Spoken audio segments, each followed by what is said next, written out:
ఆంధ్రామిక్స్.com మిమ్మల్ని స్వాగతిస్తున్నది.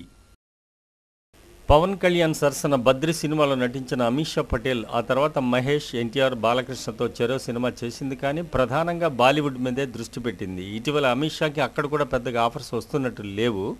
అందుకే నిర్మాతల్ని, హీరోయిన్లు ఆకట్టుకోవడానికి అమీషా రకరకాలుగా ప్రయత్నాలు చేస్తుంది.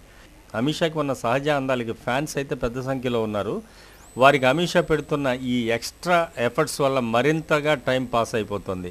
చన్నీళ్లను కూడా సలసల కాగేలా చేయగల రీతిలో ఇక్కడ తనిచ్చిన స్టిల్స్కి జస్ట్ ఫ్యాన్స్ అప్లాజ్ మాత్రమే కాకుండా ఎవరైనా నిర్మాత నుంచి రివార్డు కూడా వస్తుందని అమీషా ఎక్స్పెక్ట్ చేస్తుంది. రేస్ 2 చిత్రంలో హాట్గా నటించిన అమీషా పటేల్ ఆ చిత్రంతో మళ్లీ రేసులకు వస్తుందని ఆశిస్తోంది. ఇప్పుడున్న క్రేజీ యంగ్ తారల పోటీని తట్టుకొని నిలబడాలంటే అమీషాకి కాస్త కష్టమే. కానీ ఎలా మేనేజ్ చేస్తుందో చూడాలి. మరి ఇలాగేనేమో.